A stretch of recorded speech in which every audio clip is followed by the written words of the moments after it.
Yes, mumawulira agakagwawo breaking news gano nno nga si malungi. Omuvubuka oyo gwolaba bamuyita Ampe Lawrence era nga musirikale w'ekitongole ekya prison oba ekitongole eky'amakomera wetwogerera yamaze okubeera nga agobowa mu kitongole kino eky'amakomera. Ezimu ku nsonga ezimugobezza ngenda kuwa obutambi awo ogenda kutya. Omusirikale ono gwajjukira olunaku lwe baatemula Muhammad Kirumira osobola okulireetinga story eno. Zalingena ku mwezi 8 omwezi ogw'omwenda omwaka 2018 ku myaka 35 Muhammad Kirumira yakubwa amasasi naye ng'ebimu ku bigambo byayogeranga ezimu ku nsonga ze yayimirirangako omuvubuka ono amanyiddwa nga Ampe Lawrence ze nsonga ze ezimu zalinga abadde ayimiriddeko ebbanga lyonna tuzizenga tukuwa obutambi bw'omuvubuka ono tuzizenga tukuwa obutambi era ng'agamba nti mwetegefu okufaafaagana n'ensonga yonna okufaafaagana n'embeera yonna era ezimu ku videos ezimuvuliriddeko obuzibu njagala kubanga nzikupuleyingira ku mukutu guno obeere ng'oguwuli ensonga ozitegerera ddala bulungi nnyo nga ne His Excellency Robert Kyagulanyi Ssentamu amaze okubeera nga amwaniriza atya agenze ku mukutu gwe ogwa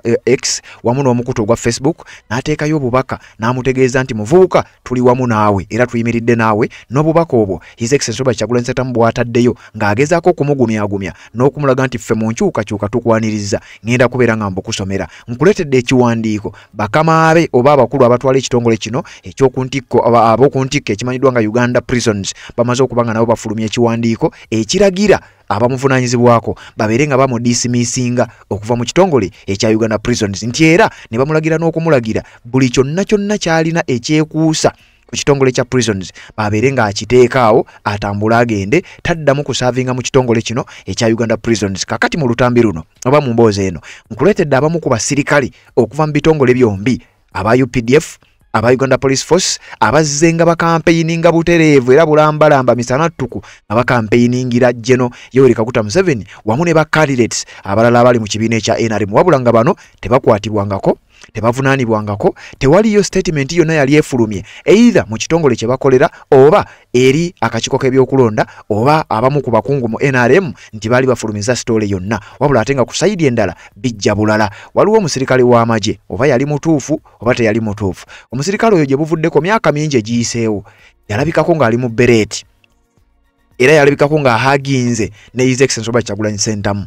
Omusirikale oyo wenjogere lunaku olwaleero teyaddamu kulabikako paka n'olunaku olwaleero tetumanyi biki bigenda kubeera nga bituusibwa ku muvubuka ono bambi amanyiddwa nga Ampe Lawrence wabula nga mawulire gennina era genjagala okuba nga nkutuusaako amaze okubeera dismissed kitegeeza agobeddwa mu kitongole ky'abadde asaavingiramu ekya Uganda Prison Services ekitongole eky'amakomera abadde asinziira eyo n'ata obutambi obw'enjawulo obuvumirira obuli bw'enguzi obuvumirira ebikolobero ebigenda maaso n'okukolebwa era nga ku mukutu gwe w'obukebera omusajja ono abadde nga omuwagizi w'ekibiina kya National Unity Platform abadde nga omuwagizi wa His Excellency Robert Kyagulanyi Ssentamu kubanga n'ebigambo by'abadde nga ayogera ekyamazima ng'alaga nti sayidi kwagwa wabula nga mugumu era nga mumalirivu agamba nti nga n'abalala bwe babagira sayidi zaabwe nga n'abalala bwe babaleka bawagire sayidi ze bawagira omuvubuka ono abadde takkiriza kubeera ng'anyigirwa mu ttooke. Mu butambi bw'ogenda okuwulira azze nga avumirira enguzi azze nga avumirira enfuga ebbi azze nga avumirira ebikolobero byonna ebibadde bikolebwa naddala mu gavumenti ya NRM. Kakati bino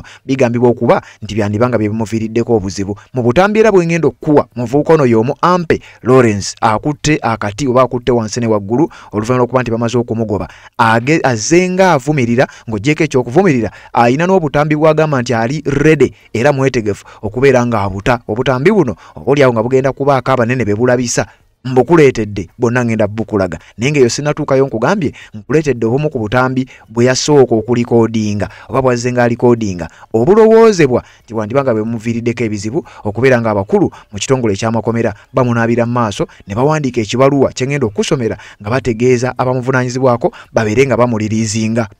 Ebbaluwa eyo ngenda gikusomera-someramu ngenda kuwa obutambi bwe era ng'omuvubuka ono mumalirivu bitya agamba mwetegefu era n'akubiriza ne bannayuganda nti kyonna ekijja mbasaba bannayuganda bannange tuyimirire bumu temunvaamu nange sigenda kubavaamu. Agamba ye mwetegefu okufiirira ekyo kyakkiririzaamu era agamba mu butambi bw'ogenda okuwulira nti takkiriza nti waliwo dikiteeta asobola okuwaayo obuyinza silver plate. Agamba ebintu bino tulina kulwanira birwanire tulina kuyiwawo mubiri wabula ate ku sayidi endala ababadde bakampeiningira bakandidate ba NRM tebabakwatako tebabasiba tewali statement zonna zifulumizibwa.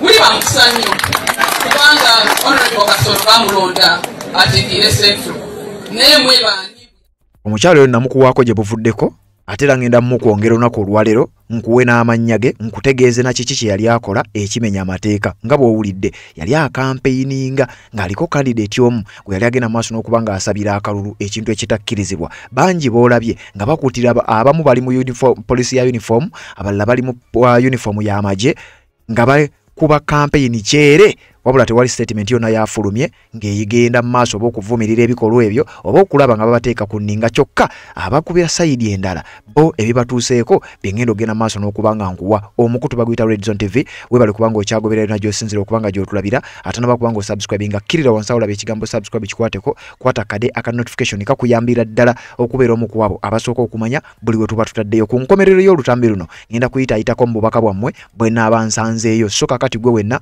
azze n'oteekako obubaka ku mukutu guno tugenda kubanga tuli butoola ngenda kubuyitaayitamu nga bw'omanyi nti ffe wano ku mukutu ogwa Red Zone TV bwe tutyo bwe tukola era mawulire ge nkuleetedde ge weetaaga okubeera ng'omanya ate era n'okusharinga vidiyo giwe ekigalo kubanga oba ogiyambyeko okubeera ng'edduka buli munnayuganda yenna gy'asinzira okubanga gy'atulabira abeere ng'ensonga azitegeera bulungi nnyo. Ampe Lawrence ye muvubuka abadde akolera mu kitongole ekya Uganda Prisons amaze okubeera ng'akwatibwa ku nkoona oluvannyuma lw'okubeera nti oba oliawo alabikidde nga mu butambi obw'enjawulo nga bambi agezaako nnyo okuvumirira ebikolobero effugabbi n'ebintu ebirala ebigenda maaso mu ggwanga erya Uganda. Kaweefube ow'okugula fulaga akyagenda maaso gwe munnayuganda wenna naddala ng'okkiririza mu nkyukakyuka nyongera okujjukiza nyongera okusaba n'okukubira omulanga genda ku nnamba ezo obeere ng'ontuukirira wano ku mukutu ogwa Red Zone TV tukikola nga Red Zone Media Family naffe tubeeko ne contribution gye tuwa era buli acontributinga ng'oyise ku mukutu guno nyongera okutegeeza obeera oweegasse butereevu mu family eno eya Red Zone Media ensonga ne ziba nga zitambula neebaziza nnyo bannange n'abatuyambako naddala mu nsonga ya kaddata oba oliawo n'okutusobozesa okulaba nga tukulukuta ensonga zino tuba nga tukufeffettera amawulire ge weetaaga okubeera ng'omanya ate n'oba ng'ogasaasaanya ensi yonna oba oliawo negenda maaso n'okuba nga etegeera biki ebigenda mu maaso mu ggwanga erya Uganda. Fulaga zikyagenda maaso n'okugulibwa ennamba z'essimu zeezo ezaffe wano ku mukutu gwa Red Zone Media kwe tusinziira ne tugula fulaga ne tuba nga tusaavinga ekintu nga oba nga tudduukirira omulanga ogwa His Excellency Robert Kyagulanyi Ssentamu mu 0756081795 ye ya Airtel 07568508 ye ya MTN zireeta amannya ago nga bw'ogalaba era ensonga bwe zityo ne ziba nga zitambula. Kakati nkuleetedde ekituuse ku muvubuka ono amanyiddwa nga Ampe Lawrence era nga yagamba nti mwetegefu okujoyininga struggle mwetegefu okuba joyininga mmwe bannayuganda singa munaaba nammwe temugenda kumuvaamu. Thank you so much Ugandans for loving me. Thank you so much Uganda Prisons for recruiting me. Thank you so much for training me. And that's the reason why I decided to join forces. I didn't join to work, but I joined to learn, to know more about.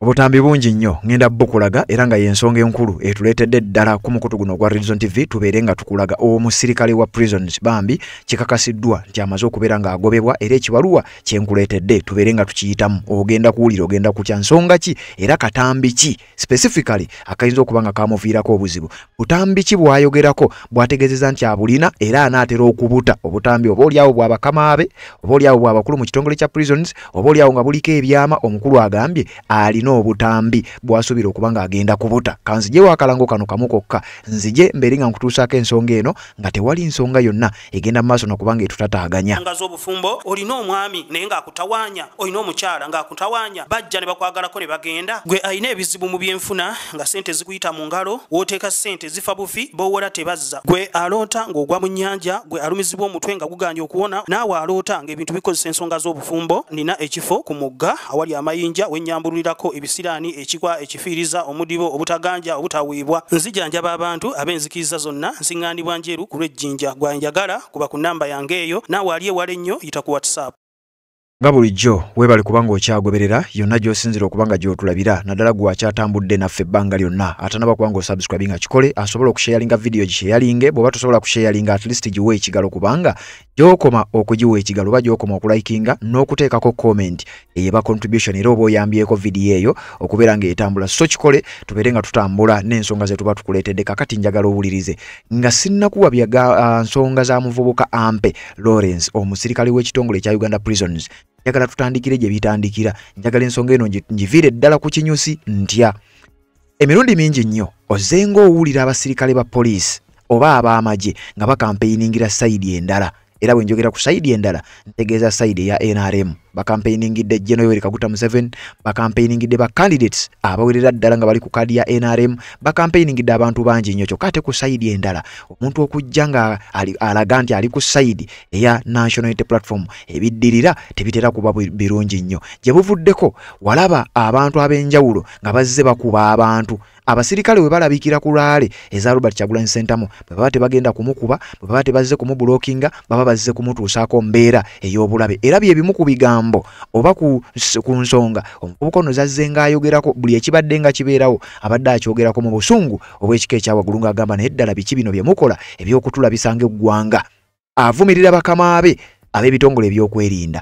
Kakati bino byandibanga bimuviiriddeko obuzibu. Nga sinnakutwala eyo njagala kukulaga abamu ku basirikale okuva mu bitongole ebyenjawulo nga bagezezzaako nnyo okulaba nga bakampeiningira side ya NRM. Tebabagambako, njagala nsooke mbakusunsulire n'akatambi ke nnakuwa gaali mawulire ga NTV ng'obwo bujulizi obulaga nti na bano bagenda mu maaso n'okukola ekyo ekitakkirizibwa. Waliwo wano omujaasi w'amagye ng'ali mu yunifoomu ey'amagye amenya amateeka misana ttuku ng'akampeiningira General Yoweri Kaguta Museveni era nga asuubiza abavubi nti oba naalonda General Yoweri Kaguta Museveni bye banaddirira bijja kuba birungi eri bo. Kyokka kino nga kyakola kimenya mateeka, tetufunangayo statement yonna evumirira kikola kino oba ebigambo by'omusirikale ono biwulirize. Mbeza wa ggwanga yabasuubiza Kawumbi Kalamba. President w'ekiikira bilioni kyenda abavubi mwamusima ne mugamba sente za PDM tuzifuna naye muzeeyi sente ezo tezikola mu nvuba. Chico bibichika por president ni PDM nuo edo milioni chelpe konya chik pe wilu bo pe wilu ingin. Eryato lyoka ligula bukade bubiri obutimba ingini olikumbi bukade abiri. Chico biruko beni Yoweri milioni chelpe wilu edo ye milioni aryo bo milioni de ingin milioni aboro ti milioni diaryo. Kulembeza waffe kwe tulina awuliriza nnyo ate ategeera n'ategeera nti no kituufu sente ezo za PDM tezibamala. Donc president abiro niangi milioni achiel per romo chik. N'akkiriza kubawa Kawumbi Kalamba. Eye memiyo bilioni achiel. Ekisigadde Kawumbi Kalamba buli district ekwata ku mazzi. Donc pimano district ameo rumu nanduj obiro miyo chiker bilioni achiel. Abavubi woye! Abakakasongola mwetegeke Kawumbi kajja. Nakasongola yero bilioni abaserere Kawumbi kajja. Serere unangambano. Abapachi Kawumbi kajja. Pai unangambano. Kawumbi kajja. Kawumbi kajja. Kanarduj. Kamukulembeze wa ggwanga General Yoweri Kaguta Museveni yakabawa. Yoweri ndiani tene nono. N'olwekyo mutandika okwetegeka mukole saakoosi abavubi mwena mugenda kufuna sente ezo. Yigero rumeyi kurusako chikduj apindu chene no. Kavaayo omuntu omu n'abalimba nti no ndowooza waliwo abagenda kufuna abalala tebagenda kufuna. Nedda abavubi mwena bwe mugenda kufuna sente ezo. Benga ropo olulia mibangara chel eto chikduj ipindu. Oyo gw'olabye era gw'owulidde musirikale w'amagye akolera wansi w'ekitongole ekya Uganda People's Defence Forces yali asuubiza abavubi nti bwe muba mwagala okuyisibwa obulungi, bwe muba mwagala okubeera obulungi oba okunyumirwa mulonde General Yoweri Kaguta Museveni. Owulidde bulungi nnyo. Ku lunaku lwe lumu era ku mukolo gwe gumu waliwo n'omusirikale omulala nono ng'ali ku ddaala lya wagguluko mukyala bamwita Tukahiirwa. Akatambi kano nakakulagako gye buvuddeko. Eno si repeat, this is not a repeat, wabula akatambi kano njagala nkazize tusobole okuba nga tukuŋŋaanya bwe buba bujulizi buba bukuŋŋaanyiziddwa. Omusirikale ono omulala era naye yawulirwako ng'ali mu kukuba kampeyini mu bavubi.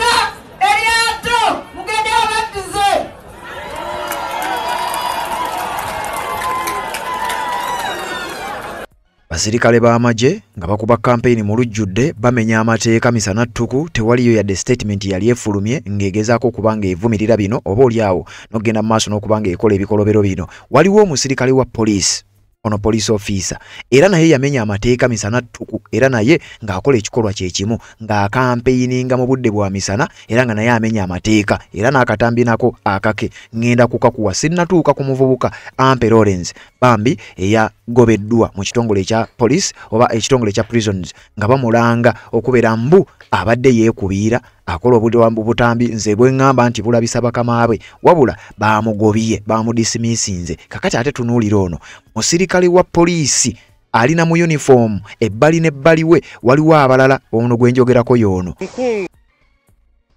oyo gwolaba musirikale wa poliisi era nga bw'omulaba mu uniform ebbali n'ebbali waliwo abamuyimiriddeko bali mu ngoye za NRM ono awulirwa mu bigambo by'ogenda okuwulira mu katambi kano ng'asaba akalulu era ng'akonviisinga abalonzi balonde mukamaawe kyokka nga kino kyakola kimenya mateeka takkirizibwa ono alina kubeera neutral alina kubanga sayidi zonna azisaavinga busaavinzi talina kubaako sayidi gyakubira campaign wabula wulira ebigambo byayogera ebitannaba kubanga bivumirirwa tetunnawulirayo statement yonna okuva mu kitongole kya police oba ekyamagye oba omuntu yenna kabeere Simon Byabakama ng'avumirira ebigambo by'omusirikale ono kunga buli awulira nga yandyagadde eggwanga lino Uganda ligende mu maaso nga tekuliko nti oba kino ajje mu NRM batule ne muzeeyi bakwatagane eggwanga lyaffe litambule ligende mu maaso ku saidi yaabwe nze ku saidi eyange mba ndaba balimba kubanga amalwaliro agakoleddwa weegali agazimbiddwa enguudo zikoleddwa mu kibuga ekibuga kiraga nti kibuga nze okusinzira nga bwe nkiraba siganye oluusi wabeerawo obumulumulu obulimu neera ku luutu eno era bw'aba akomyewo ajja butereeza ekituleese wano tubadde tuli mu kushutinga luyimba lwa NRM nga NRM ku bintu byekoze tetwetaagisa kubanga ate byonooneka ate tudde mu byayita oluyimba luno lwaki nalukoze nga ndaba abantu aba opposition abali ebbali nga ngezaako okubayita bajje beegatte ku NRM ekibiina kino eky'amaanyi abantu bonna kye balimu era ekiri mu buyinza tusobole okubanga eggwanga lyaffe tulitwala mu maanyi mu by'okukola mu NRM ebintu byekoze bingi amalwaliro gakoze enguudo ezikoze abantu abaana basoma bulungi abantu emirimu gyabwe bagikola era oluyimba luno ekyalusuumiza nti Sevia Museveni okuva lwe yajja mu NRM eyo ewonyezza abantu bangi yagema abaana polio endwadde nyingi zizze ne corona ze neera muzeeyi n'asobola okutukuuma oyo abeera Sevia bwe mba simuyise muganda wa Yesu n'amuyitaani si kya ssente olw'ensonga nti nange ebikolebwa mbiraba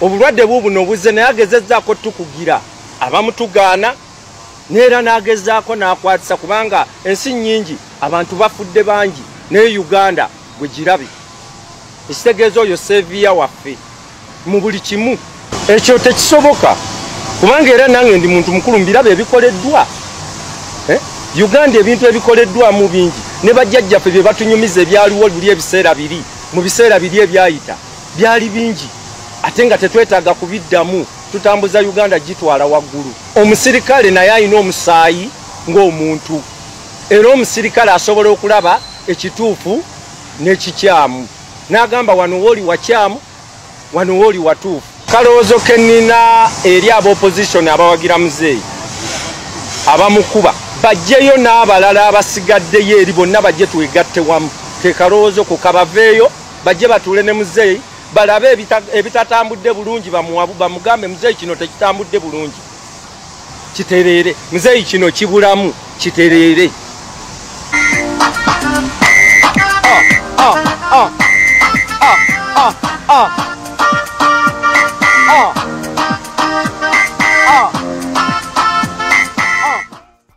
ebyo ebikolwa bimenya mateeka omusirikale ng'ali mu police ng'ali mu uniform ya police bw'aba w'amagye ng'ali mu uniform y'amagye ekikolwa ekyo kimenya mateeka wabula tetunnafunayo statement yonna egenda mu maaso nakubeera ng'evumirira bino kyokka ate bambi omuvubuka Ampe Lawrence nono naye awanda muliro wetwogerera era byonna ngenda kubeera nga mbikutuusaako nga sinnagenda eyo nkyakuwa Olunaku olwaleero waliwo n'omusirikale w'amagye era naye akoze ekikolobero kyekimu wabula nga tetunatuuka eyo byonna ogenda kubifuna oli ku mukutu gwa Red Zone TV webale kubanga okyagoberera naddala gwe amaze okuba ng'osubscribinga naawe amaze okuba ng'okwata vidiyo eno n'ogiwa ekigalo esobole okuba ng'etuuka wala abasirikale bangi nnyo abazze bakola kino kwe kuli n'omusirikale gwe nkugambye amanyiddwa nga SSP Anabera nyina Mahoro ono yabulirwako mu bitundu by'e Masaka ng'akampe ono yali deputy oba deputy RPC owa Masaka yabulirwako ng'alina candidate wasabira akalulira nga naye amenya amateeka kyokka ng'ali ku ddala lya waggulu kiba kitegeeza n'amateeka agamanyi kye yali akola yali akimanyi bulungi nnyo nti kimenya mateeka. Muli bamukisa nnyo kubanga Honorable Kasolo bamulonda atiikire Central naye mwebaani bwe yava mu kitundu kyammwe. Ekyo kikabyemu nga ekyenjawulo nga nti wa Central yandibadde waddembe kubanga muzaalo ya mpiki oba yaako naye bammwe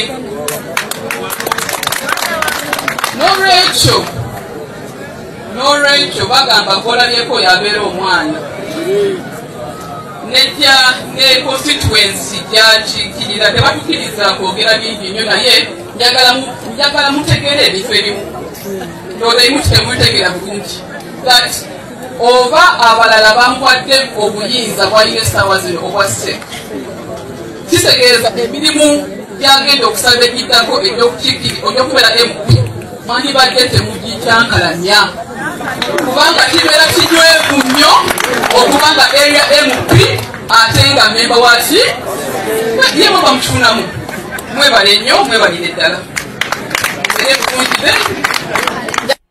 Omukyalo oyo yamenya amateeka mu lujjudde ekiwandiiko tekinnavaayo yadde statement yonna erumiriza oba evumirira ekikolwa ekyo kyagenda maaso n'okubanga akola kakati atewulira. Olunaku olwaleero lwennyini luno ennaku z'omwezi nga 19 omwezi gwa Desemba omwaka 2025 omusirikale oyo gwolaba ng'alina mu uniform ey'amagye. Akatambi kano kasinze kutambula nnyo olunaku lwaleero era nga naye agenda maaso n'okumenya amateeka. Akoze eki jjukira takkirizibwa era nga bino bye bigobezza Ampe Lawrence mu kitongole ky'amakomera oba ekya prisons. Kakati omusirikale ono njagala kupuleyingira katambi kano era naye alabiddwako ng'amenya amateeka. Akatambi kano simanyi kaali kodingibwa ddi naye kasinze ku trendinga nnyo olunaku olwaleero lwokatya. Omusajja oyo gwolaba ng'ali mu uniform y'amagye ali mu kwaniriza omuvubuka oyo gwolaba oba muyite muvubuka oba naye musajja mukulu amwaniriza okujja mu kibiina kya NRM. Kino kikulaga bulazi nti ono musirikale wa NRM kubanga ne mu bigambo bye akyeyogeredde nti omusajja ono abadde wa NUP era abadde muzibu nnyo abadde atufuukidde ekizibu wabula omusajja ono yatwegasseeko ffe baani aba NRM kiba kitegeeza omusajja yayikomiitinze omusajja amaze okukkiriza nti ekituufu wadde musirikale w'amagye era ng'alina mu uniform omusajja yakakasizza nti wa NRM wulira w'amaanyi wane kasana kundya busole wano abadde musajja wa nupu nnyo era ng'atutawaanya nnyo naye kati akyuse ayingidde NRM era tumwebaza era sebo webale kujja kuyingira NRM omusajja abadde muzibu ono naye kati akyuse agenda kuwagira NRM era kitulina okumukolera mwe ovulo agabira abawagizi be n'akasente kubanga NRM ffe tuli mu buyinza tulina okukikola webale kuwagira NRM mumwetegereze bulungi tababuzaabuza kati we NRM ddala ddala mawanda. Bw'owulira ebigambo by'omusajja oyo ng'alina mu uniform y'amagye tobuusabuusa era akulagirawo nti muwagizi wa NRM oba musirikale wa NRM era tasobola kusala nsonga oba tasobola kulamula oba tasobola kuoperatinga mu ngeri eri neutral. Akugambye omusajja ono abadde atutawaanya nnyo bo baani aba NRM era n'akugamba nti amwanirizza nnyo mu kibiina kyabwe ekiriwa ekya NRM kyokka bino ebigambo abyogera ali mu uniform y'amagye era ng'akukakasa nti bo ba NRM kyokka mu budde bwe bumu abasirikale emirundi gyonna gye balabwako ku laale eza Robert Kyagulanyi Ssentamu kubeera kumukuba kubeera kumubulookinga, kubeera kukuba abawagizi be, kubeera kuteekawo mbeera ne kaweefube ow'okumulemesa okubeera nga oba oliawo atuuka gy'agenda okuba ng'alaga. Weebimu ku bizze bikolebwa ngenda bikulaga gye bujjako mu maaso awo. Wabula njagala nsooke nzire ku nsonga ya Ampe Lawrence, omuvubuka oyo gw'olaba ayogeddwako nti agobeddwa mu kitongole ky'amakomera, era nga n'ebutambi bungi buzze bukwatibwa n'ebigambo bingi bizze byogerebwa nga ne Robert Kyagulanyi Ssentamu President w'ekibiina kya National Unity Platform bw'atyo amaze okuba nga amwaniriza mu struggle, sijja gamba mu kibiina wabula mu struggle, bw'agenze ku mikutu gye egy'enjawulo okuli omukutu ogwa Facebook wamu n'omukutu ogwa X oba Twitter, n'ateekayo obubaka bwenjagala okuyitiratiramu wano akatono ennyo nga sijja bugenda wala nnyo, nkulage engeri gy'amwanirizzaamu era n'amulaga nti wamma tuli bumu, tebakutiisatiisa, wuliriza. Agenze ku mukutu gwe ogwa X n'ateekayo obubaka oluvannyuma lw'okutegeera nti omuvubuka ono agobeddwa, n'amwaniriza n'amugamba for using social media to expose the abuse of human rights, corruption, abuse of power, oppression of lower ranking officers and other evils within the Uganda Prison Services. Officer Ampe Lawrence has been rewarded with a dismissal. Robert Kyagulanyi Ssentamu ategeeza bannayuganda okukozesa omutimbagano, najja n'ayogera ku biruma abantu, najja n'avumirira obuli bw'enguzi, najja n'avumirira okuyisibwa obubi bo nga ba junior officers, kiviiriddeko Ampe Lawrence ogenda maaso n'okuba nga agobebwa. Era ezimu ku nsonga oba bumu ku butambi obubadde bugobe, ebimu ku bigambo ebiyinza okuba nga biviiriddeko omuvubuka ono okugobwa, njagala obiwulirize nzije tweyongereyo n'ekiwandiiko ekya His Excellency Robert Kyagulanyi Ssentamu. Wulira. Dear Ugandans, we need to be more wise than ever this time around. Remember, they have a lot of things which they do with intention to divert our mind. Our plan, our main target is to liberate our nation, to rescue our nation. In simple words, to get independence. Because we are captured, we are slaves in our own nation. That is the biggest goal. And no one should divert us. Even if tomorrow early in the morning when they arrest me, abduct me, leave me,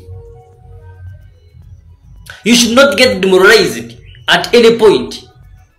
Know what you are fighting for is to remove those people who are misusing the power, who are not respecting our constitution, who are enslaving us. That is the biggest goal, to remove those people. So when they come tomorrow, they abduct me, they arrest me, say sorry and move on. Because when you succeed, wherever I will be, I will have succeeded. Even if I'm dead, when you succeed, my soul will succeed wherever it will be.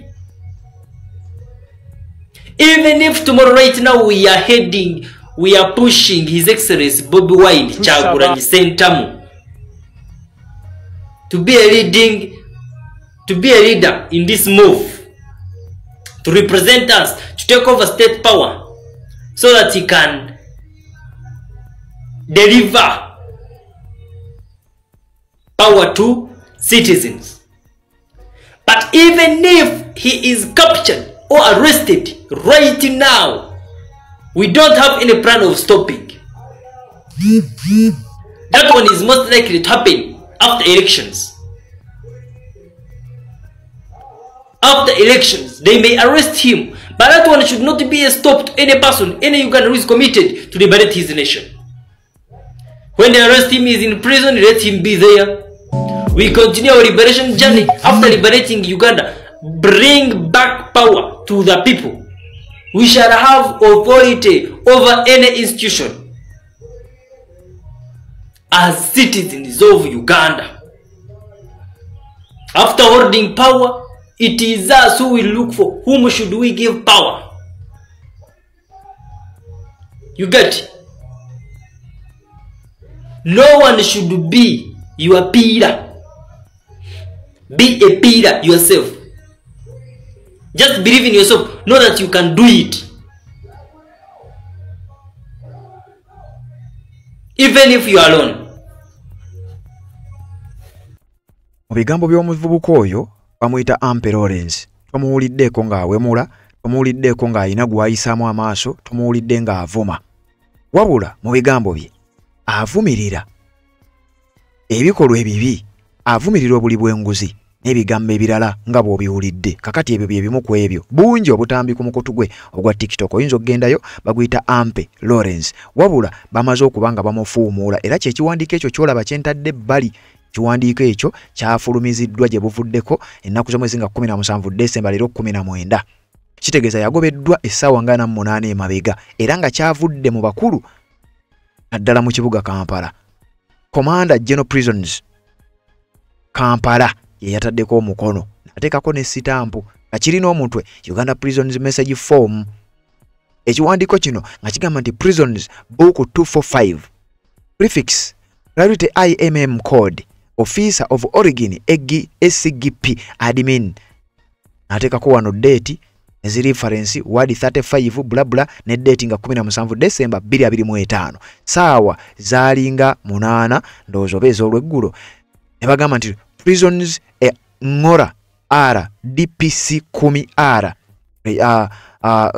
Reggae Prisons Mid Eastern. Ono nabadde akolera mu Northern Uganda naye teweerabira nakuwaako ku butambi bw'omuvubuka ono ng'akomplaininga ku nsonga eyo nti nze omuntu ava saidi z'ekisolo, omuntu ava eyo ate bandiployinga batya mu Northern Uganda. Ekyamazima buba butali bwenkanya nga ne mu Northern Uganda waliyo abaayo tuyinza obutagatta lulimi n'ebigambo ebirala. Ekyo nakyo kyekimu ku baasooka ne bamuwooninga era ne bagamba wano wansi, be informed that the Prisons Council under minute number 26.1 of 2025 resolved dismiss number 17974 word Ampe Lawrence of yours from the services WEF 9th December 2025. Yours reference nebagiteeka waawo November obutambi bweyakwata obumu ku obwo 2025 refers you must ensure that he hands over all government stores in his possessions. A formal letter to follow soon. Uliriza nga bagamba tukutegeeza Ampe Lawrence enamba ene bagiteeka waawo agobeddwa oba ali dismissed okuva mu kitongole eky'amakomera Uganda Prisons era making sure oba kakasa agamba DPC owa side eno no gyakolera era nga bamugamba tutudde ne tukkaanya ne tusalawo nti ono agobwe alina okuhandinga over making sure nti handing over buli kintu kyonna kyalina akyekuusa ku kitongole eky'amakomera. Tateekeddwa kusigaza kintu na kimu nga kyekuusa ku kitongole eky'amakomera ebyo making sure nti tabisigaza era ng'akwata ekkubo atambula agende. Ebigambo ebimuwandiikiddwako, ebigambo ebimwogeddwako, action emuteekengiddwako tefaanagana n'ebyo engeri gye baze batreatingamu ab'ebyokwerinda abalala nga bwenkulaze. Naye nga nkugambye omuvubuka ono ye agamba mumalirivu na buli kimu ekigenda okuba nga kijja era ategeezezza nti mwetegefu okwegatta ku bannayuganda kyekyo kye mulwanirira naye kyakkiririzaamu era agamba mumwanirize, temumutya, temumuteekako mbeera. Agamba mwetegefu okulwanagana na buli muntu yenna. Thank you so much Ugandans for loving me. Thank you so much Uganda Prisons for recruiting me. Thank you so much for training me. And that's the reason why I decided to join forces. I didn't join to work, but I joined to learn, to know more about it. I'm glad and happy for whichever is happening, and I want to tell you I'm always grateful. The recording is done before the time, but I will release them immediately after receiving a formal letter of dismissal. I don't wish to do that, because it is a crime. But when a need comes and they continue delaying me, it will happen. I do everything for the better of the country. And I want to tell you, we must liberate it in all ways possible. Do what is there upon now. Engage in elections. I'm not part of them, but I'm coming with what it needs to remove a dictator. There is no one who will surrender his power to you on a silver plate. You have to fight for. That one is always most commonly with dictators. They do them intentionally because they know they fought, and they feel like there is no one who should take it for free. Thank you for waking up. Those I encourage. Wake up and wake others, because your efforts is needed. Even if the right time comes, I will still need you people. I will still need your commitment. I will still need your decision. I will still need your accommodation. I will still need you to love your nation. Loving nation doesn't mean loving an individual. Don't love me and you think you are doing great for the nation. Do it for yourself. Think about everything before you join. But I'm telling you, we are coming. Either with you or without you. For love, we are coming. Friends are well organized, so wait for us. Declaration is soon. I'm gone. I've left home to organize home. Forgotten my country. I love my nation. Akugambye mumalirivu atera mwetegefu okufaafagana na buli mbeera yonna. Agamba bannayuganda mumwanirize atera musigalenga muli bumu. Era omusajja agamba ku bantu abalwanirira enkyukakyuka mumubalireko tagenda kubeera eno. Era agamba olaba abadde alwanirira enkyukakyuka ng'akyasaavinga kati ate olwo bwana batasaavinga. Era ye agamba ekyokumugoba basumuludde musumulule bayambye muyambe kubanga oba oli awajjagena maaso n'okwexercising eddembe lye ajjagena maaso n'okuteeka contribution ye naddala ku nsonga z'enkyukakyuka awatali nsonga yonna egenda mu maaso n'okubeera ng'emutiisa. Bw'atyo omuvubuka amanyiddwa nga Ampe Lawrence bw'atyo bw'avuddeyo. Kyokka ekisinga okwewuunyisa era n'ekisinza okuleeta obunkenke omuvubuka ono alabika yandibanga ayina abamu ku bakama be bayagala okubeera nga exposinga. Agambye oluvannyuma lwa bino byonna okubanga bibadde bibeerawo avuddengayo n'agamba alina videos z'amaze okulikodinga era essaawa yonna agenda kuzita. Ti videos zino azirina era videos ndooza za mugaso nnyo okusinziira ku ye kye simanyi video z'abaani era video zigenda kuteebwa nga zigenda kukola kikubanga yavuddeyo n'akulaga nti video ziwedde ziri recorded ate agenda kuzita. Video kyolowooza era zigenda kukola kiwuliriza. Videos are recorded, but they will be released in the right time. Right now I'm still in the government, and when I release them, they have all full capacity to do whichever they feel like, because they have authority. I want to tell you, I'm coming with the energy, efforts beyond them. And when it joins with your power, with encouragement and sacrifice, then it means we shall lead them. There shall be no evidence that we tried if we fail. Because the people we are dealing with, they are the same people with authority to write history about you. You will die, and whichever will be written to you will be negative. So, no one will know that you tried before you succeed. It is always treason when they get you before, but when you finish, it is a liberation. You need to struggle and put in more efforts to finish it. Because that's a fact. If you don't finish, no one will recognize you. And Uganda in particular, you know what it means. Institutions are not working the way they are supposed to work. We have constitution, but it is a ceremonial.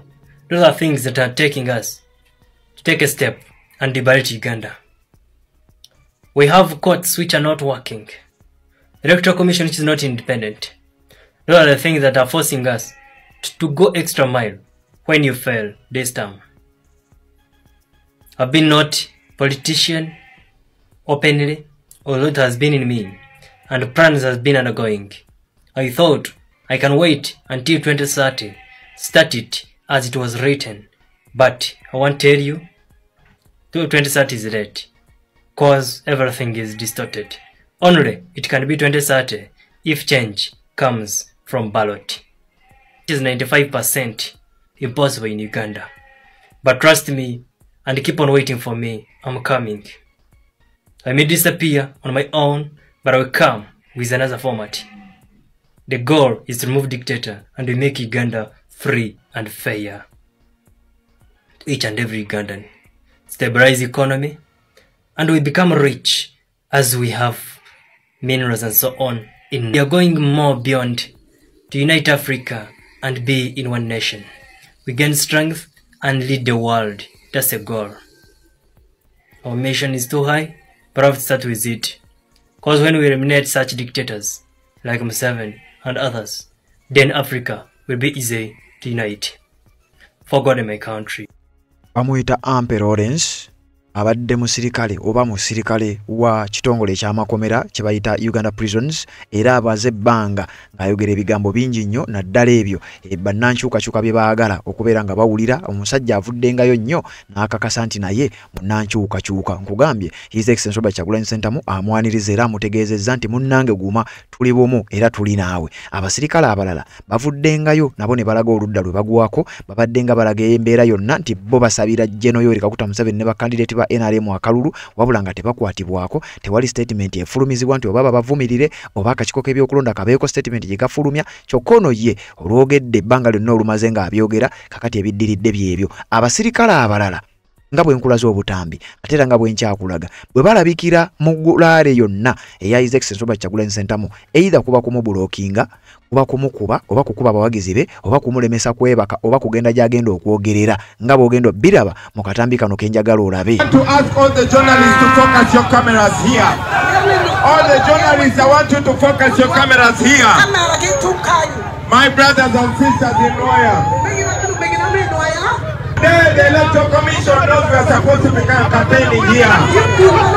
Look at all the police officers are here. But all these police officers, they block the roads for me not to campaign. But look at what is happening right here. Shame on you, Uganda police. Look at this senior police officer.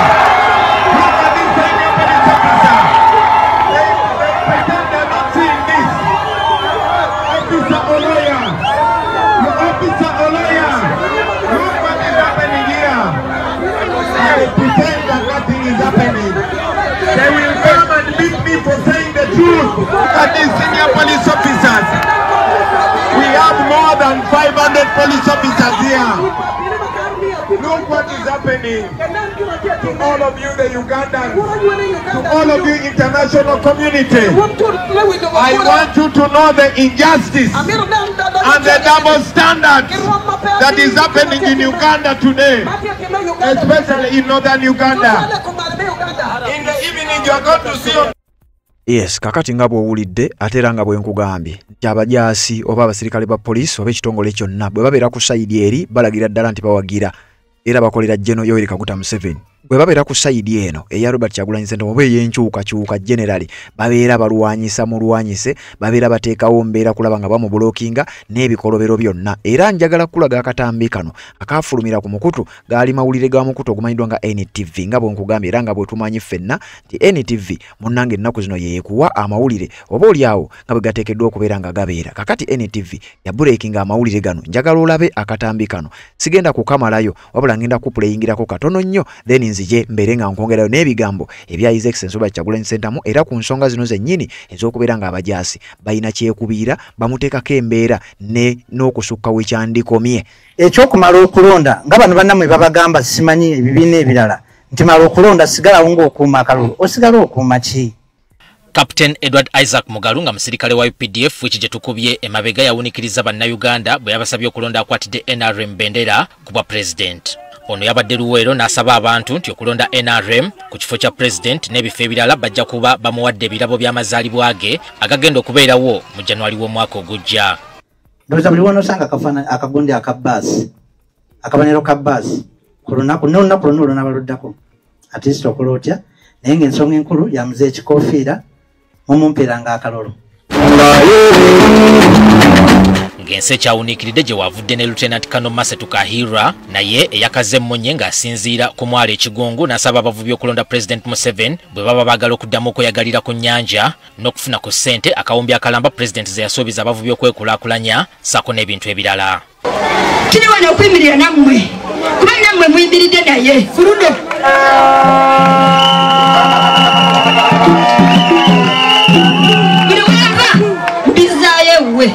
Wano waliwe bati kati mweba maazi tulabe oba akawumbi munaakafuna kati kiri kumpe kuwe. Ono nga yakulira ebikwekwete ebirwanyisa envuba embi ku nnyanja yatuuse n'okulaalika abavubi okukomawo nga kalulu kawedde alondole engeri gye banaaba balonzeemu. Ndinze eki kimu kyokka kye ndinze 16 January nja kukomawo all. Kubanja siko bakukirana. Netwakesa mwakola mutya. Bano sibe bajasi bokka oba abasirikale abalabiddwako nga bali mu lujjudde nga basaba akalulu ka President Museveni oba okukuyegera abakwatidde NRM Bendera mu kalulu kana akabindabinda aka 2026. Kati President Museveni ye Katonda waffe ow'okunsi. Ye Katonda waffe ow'okunsi. Tulonde era nga bwe bagamba nti wolaba omusana gwokola ki wolaga. Omusana gwaffe guzze gubeerawo okuva dda. Ante ye mwami oyo ateeka ekikufiira ku mutwe ng'ani nga nze bwendi olwaleero.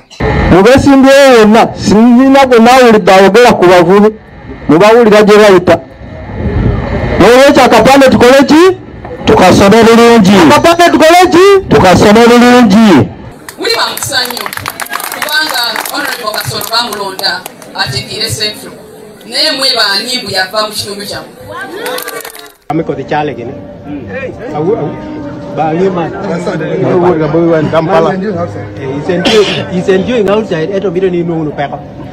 Abasirikale abalala bo enfunda eziwerako balabiddwako nga batyabula amazina ku nkuŋŋaana z'ekibiina ekifuga ki NRM.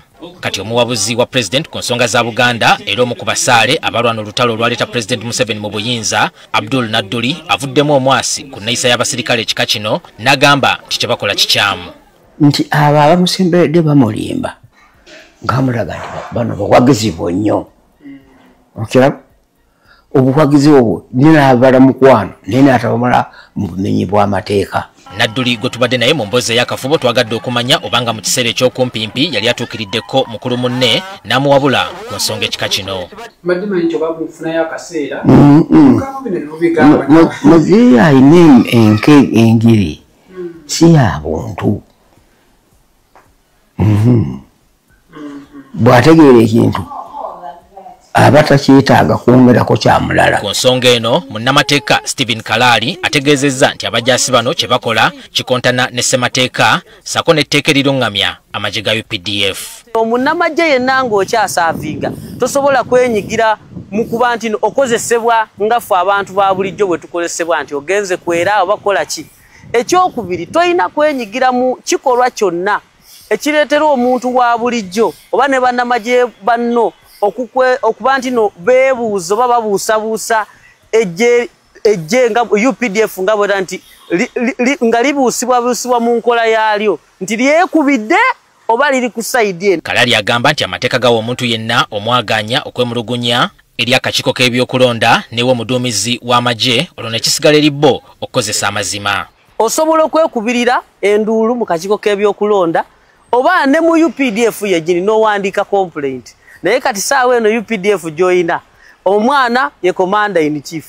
Oli avuddeyo ayogedde agamba nze akalulu mukawe muzeeyi akapande temusoma bubi. Kati gwe puwa Kalali okole complaint nti oyo omunamagye akwatibweko banaamukwatako. George Mujenyi nga y'omu ku beetaba mu lutalo olwa NRA olwaleeta gavumenti eno mu buyinza nga mu kiseera kino ye mukwanaganya wa project Hakuna Muchezo okwetoloola eggwanga atubuulidde nti ebikolwa bya bano bittata n'ekifaananyi ky'amagye g'eggwanga kye balwanirira. Twaleeta enfuga y'amateeka kyempita constitutionalism okugoberera amaki mu bantu abandi badde basinga okugoberera amateeka abandi badde aba UPDF.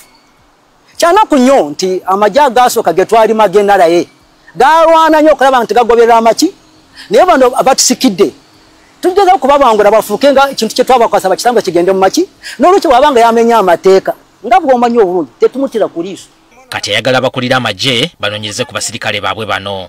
Kakati omujasi waffe nga bwe yayogedde yagambye ebigambo nti banoonye ow'ekikofiira kyafulumye nga nkiraba kyeyakoze si kiki ekisooka kiri kimu ani yamutumye akolera ani kubanga twakirabye oyinza okuba bateeka nti bakolera President Museveni oba omuntu yenna naye nalabye nekyagolanyi nga yeewana ng'agamba nti mu barakisi abasirikale Museveni yamuwangula mu magye ekitegeeza amagye tegakyaliko nti galina oludda. Singa bavuddeyo n'ayogera ku mwami Kyagulanyi kino nkikugamba ayinza n'okubulawo n'otoddamu mulabako ne famire ye neemunoonya gy'ali nga takola kitalabika naye weewaawo nabo ndowooza at some point obasaasira nti batunuulira kawogo na promotion kubalinyisa madaala. Ku nsonga eno ey'okuwaayo obuyinza mu mirembe olw'enneeyisa y'abajaasi bano buli omu agitapuse bubwe. Obuyinza bwani twabuteka mu constitution buti buyinza bwa bannayuganda lwaki Museveni yazzeeyo okusaba bwabanga ino asikara asigalewo.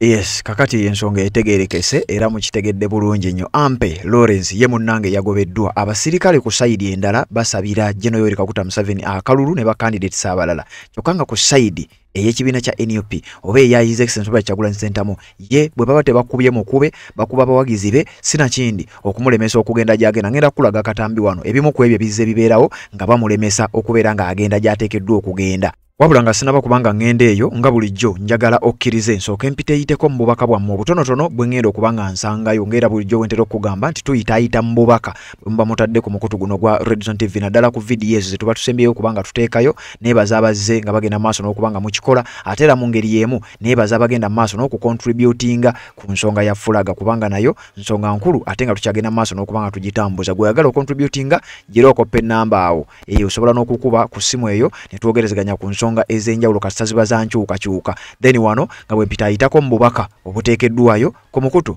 ogwa Redson TV. Ngenda kutandika ne Namubiru Proscovia ku nsonga ziri zensembyeyo okubanga mbawaako eza General Yoweri Kaguta Museveni bigambo byabadde ayogera.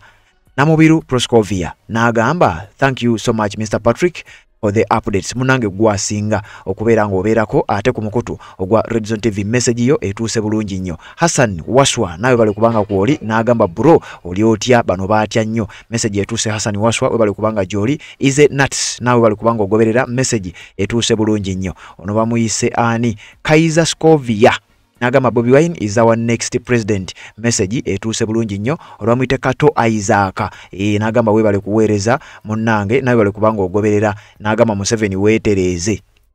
Zalwango Rita n'agamba naye ekyakubye afande y'ekimwa yakikoze yakubye ekifande kiri ekifaananyi kiri afande we bale kubanga oliza Lwango Rita. Message yatuse bulungi nnyo. Matooke n'agamba protest vote akagwake keetonye. Ono bamise Kizza Joseph Mugaba nga bulijjo n'agamba kale mwe bale kubanga mugoberera n'agamba enough is enough. Bamuyise Nagawa Sali we bale kubanga ogoberera obubaka bwatuuse. Ronald Chiwuwa nawe bali kubanga kwoli message yatuuse bulungi nnyo ku mukutu ogwa Redson TV. Moses Binomujun obubaka bwo bwatuuse n'agamba to save Uganda from opaque leadership is to use any other method possible not ballot paper exercises.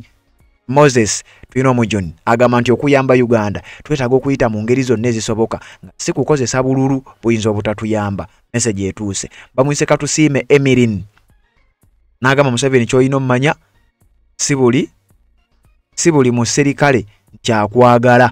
Be sure for that. Katusiime Evelyn message etuuse bwatyo bwagambye. Ono bamwise Peter Kityo n'agamba very sorry this is totally failure of NRM. Message etuuse bulungi nnyo. Ono bamwise Namatofu Jean nawe bali kubanga ogoberera n'agamba Museveni Muzeyi Museveni otiisa kanga bwatyo bwagambye. Mayanja Nsubuga n'agamba kasiraani gwe n'ebigambo ebirala. Mayanja Nsubuga bali kubanga kwoli message etuuse bulungi nnyo. Ono bamwise Namugumya bali kubanga nawe kwoli message yo etuuse bulungi nnyo. Robert Mutagubya n'agamba bano tebakyaswala baswaza buswaza. Message etuuse. Mwesije Musa n'agamba mpaka the body language is showing that agamba nti General Yoweri Kaguta Museveni atidde nti ne body language ekiba ekiraga. Juliana nawe bali kubanga kwoli message etuuse. Abdu Kadiri Jemba nawe bali kubanga kwoli n'agamba mwami Sebambulide ampise na linnya lyange nti we bali nnyo okutuweereza tusiimanye empeerezaayo. Bamwise Abdu Kadiri Jemba munange gwasinga muganange Abudu yonna gy'osinzira okubanga gy'olabira message etuuse bulungi nnyo. Ate we bale kujjana mu comment section n'oteekayo obubaka ku nsonga ez'enjawulo. Kati nkulinze ku nsonga eri oba olinayo bufulaga tuyite tubukime oba olina kasente kateekeko tubeere nga tutambuza ekintu. Bamuyise Twesige Ronald nawe bale kubanga kwoli message etuuse bulungi nnyo. Ono bamuyise Sise Kivumbi nawe bale kubanga ogoberera message etuuse. Nasasira Moses nawe bale kubanga ogoberera message etuuse. Ono Mukisa Samuel nawe bale kubanga kwoliza Lwango Rita message kweri.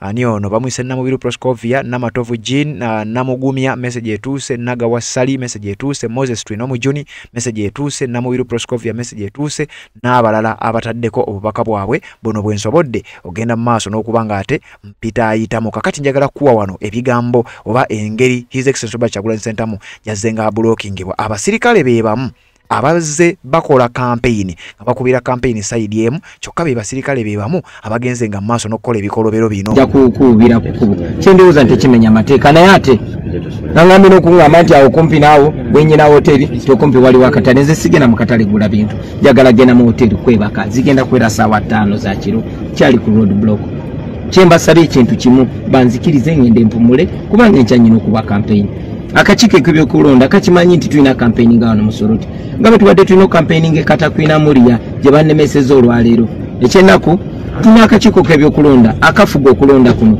kafuuse mampulira zibi kefudde akatalaba kigenda mu maaso abakulembeze abapoliisi ba baasi byakagaba babeera ku TV buli nnaku nga batuusaako omusango nti tusiba ebyentambula n'essaawa 3 namba oluguudo balugadde banemeseza okutuuka dakiika 5 wali wooteri wenyina okusula so kyensaba abapoliisi n'abamagye kintu kimu kyokka banzikirize ngende mu wooteri neebake neetegekera olunaku olw'enkya ekyo si kizibu nnyo okuba omutuuze wa Uganda. Webale nnyo President wa NUP kyekyo bannange balubakomyawo information eriwo bakusiga bakusuula serivisi gy'otandikira ekya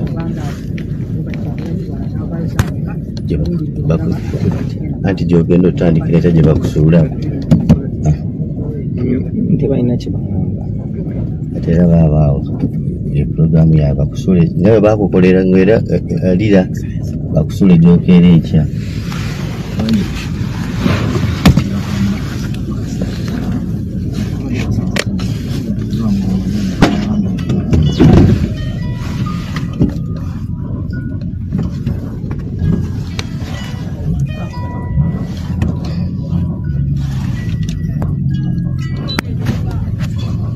makubira katebe katiyo katonda bange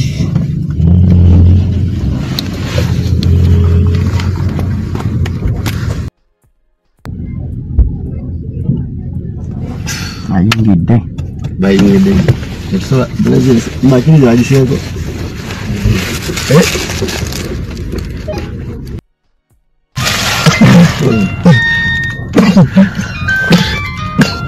otwogulira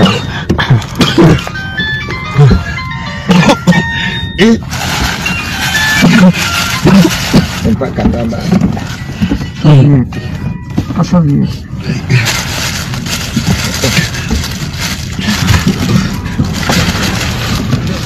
tula tugende wali president tula tugende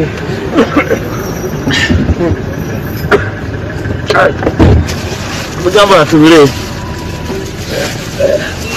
tula mukulira atule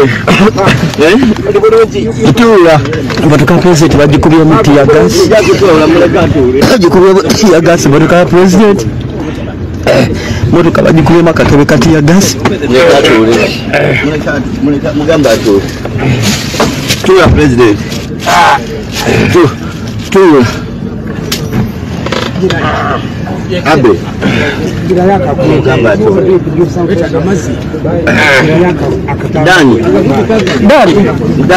Dani atule muno tiagasi atu sagala ajisibe lujagere Dani sagala ajisibe atule tugenda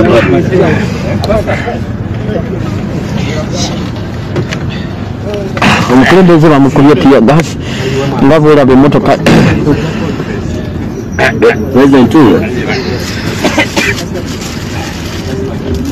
katugende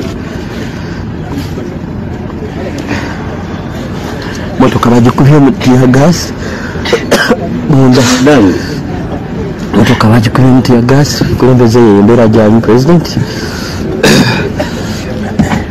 hello no ebanai baulira gosh Dani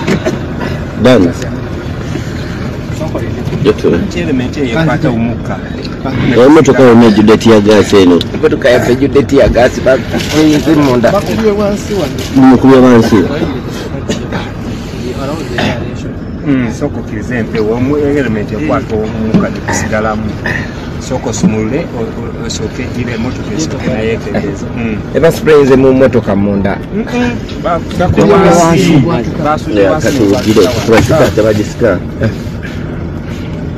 what do they want?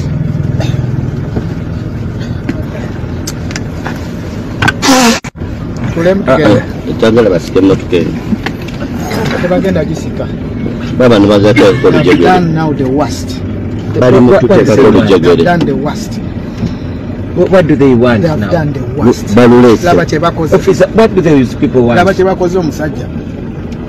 They don't want us to go to the hotel they have booked for us themselves. No, I cannot go where they book for me. I can't trust them. Can we find another hotel and we book for ourselves? But that's what we have done. No, not going to where they maybe they are stopping us. We get somewhere and get near. It's okay. Yes. Bano bagaye tebatusika bagata project ono balusodde wano n'okutwala obuterezi.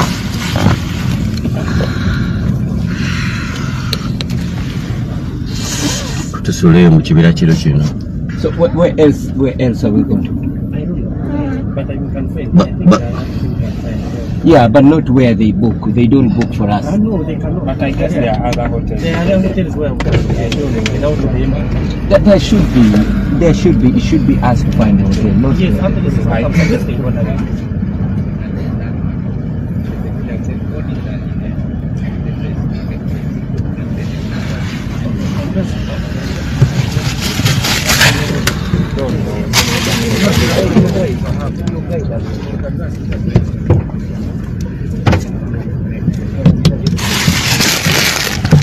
Dan chula mwenye obawe welu kumanya kiri wabweru wa abanene balingo babakabo